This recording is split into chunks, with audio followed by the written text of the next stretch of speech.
Mes chers amis, voici les nouvelles de Medjugorje du 15 mars 2025. Chers amis, loués soient Jésus et Marie. Le 25 février 2025, la voyante Maria a reçu le message mensuel. Chers enfants, que ce temps de printemps soit pour vous un encouragement pour votre conversion personnelle, afin qu'avec votre vie, vous priez et aimiez Dieu par-dessus tout, pour tous ceux qui sont dans le besoin. Petits enfants, soyez mes mains de paix et de prière, soyez amour pour ceux qui n'aiment pas, ne prient pas et ne désirent pas la paix. Merci d'avoir répondu à mon appel. Point 2. Les invités de la petite Thérèse.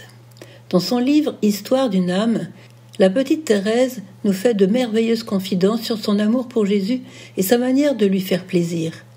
L'une de ses trouvailles, bien que très originale, est très imitable par tous et peut nous ouvrir de nouveaux horizons dans notre manière de recevoir Jésus durant la messe. À l'âge de 11 ans, Thérèse se préparait à faire sa première communion. À cette occasion, se sentant bien petite et faible pour recevoir Dieu lui-même dans son cœur, elle eut l'idée géniale de lancer ses invitations. À plusieurs reprises, nous la voyons rassembler en elle une sorte de comité d'accueil céleste qui devait permettre à Jésus d'être très heureux de venir en elle et d'y retrouver ses plus chers amis. Humilité et audace se mêlent dans la prière de la petite Thérèse. Je cite. « Ne trouvant rien en moi qui pût attirer le regard du bon Dieu, je m'offris à tous les saints pour qu'ils me prêtent leur mérite. Je suppliai la Sainte Vierge de me présenter comme sa fille à Jésus et les anges et les saints d'offrir pour moi tout ce que j'aurais dû offrir. Et pourquoi ne pas demander à toute la cour céleste de partager sa joie ?» Je cite encore. « Me sentant si pauvre et sans mérite, je suppliai tous les saints du ciel de venir à mon aide, et ils vinrent me protéger et me fêter le jour de ma première communion. J'invoquai les anges et les archanges, les priant de purifier mon cœur et de le rendre digne de recevoir le Dieu des cieux.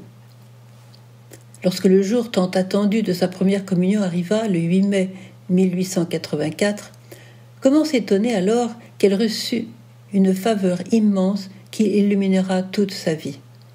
Ah, je cite, « Ah, que ce fut doux le premier baiser de Jésus à mon âme. Ce fut un baiser d'amour, je me sentais aimée et je disais aussi, « Je vous aime, je me donne à vous pour toujours. » Il n'y eut ni demande, ni lutte, ni sacrifice. Depuis longtemps, Jésus et la pauvre petite Thérèse s'étaient regardés et s'étaient compris. Ce jour-là, ce ne fut plus un regard, mais une fusion.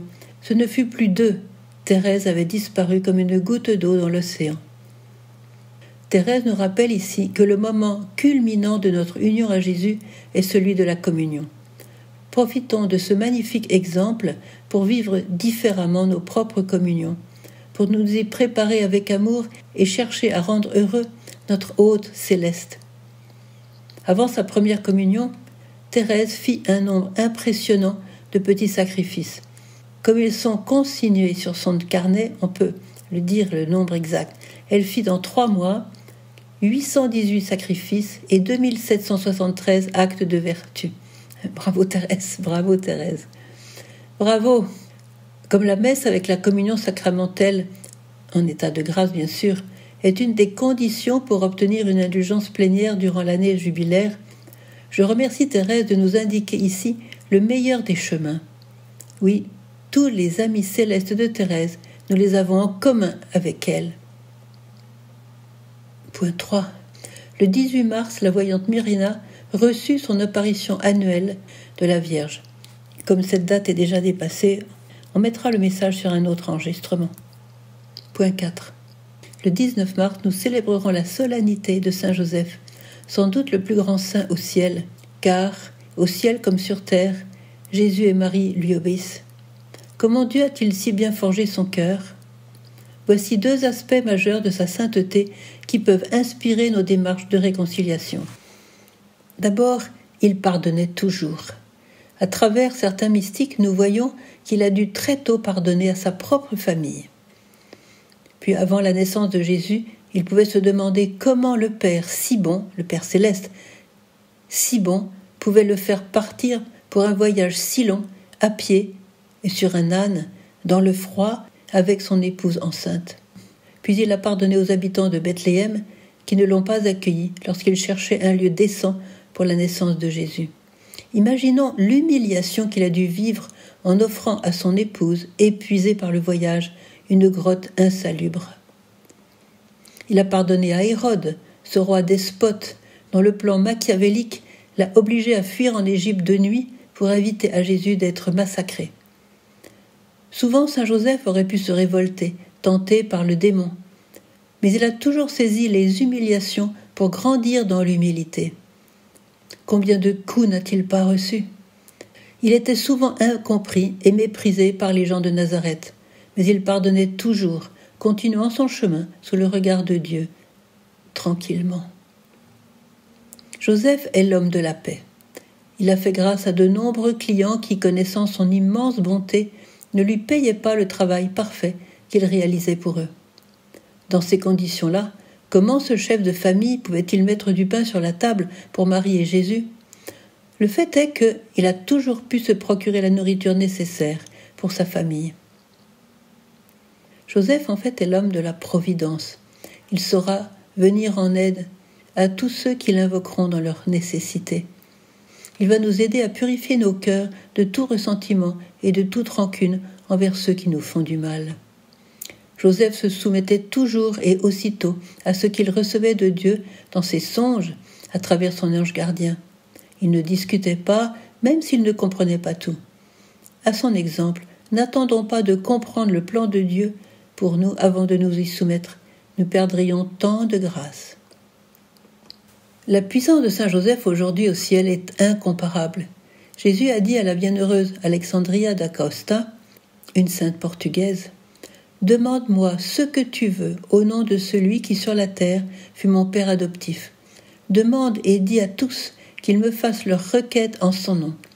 Il peut obtenir de moi au ciel ce que tous les saints réunis n'obtiennent pas. » À l'occasion de sa fête, invoquons-le avec confiance. Sa prière fera pleuvoir sur notre monde souffrant des flots de bénédiction.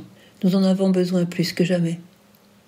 Je vous invite vraiment à prier les litanies de saint Joseph, une prière très puissante.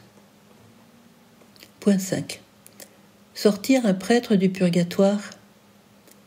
Parmi les œuvres de miséricorde recommandées à l'occasion de l'année jubilaire, je propose de faire célébrer une messe ou plusieurs messes pour la libération d'un prêtre du purgatoire, car les prêtres y souffrent beaucoup. Ce prêtre, alors libéré, aura à cœur d'aider puissamment ses confrères prêtres sur la terre, en particulier ceux qui se sont engagés dans des chemins de péché et de mort spirituelle, afin qu'ils reviennent de tout cœur vers le Christ et sa parole. Nous pouvons faire ainsi un bien immense à l'Église et au monde. Alors j'ai à cœur de vous recommander un livre exceptionnel de la part de Francesco Iasuso, c'est un ami de longue date.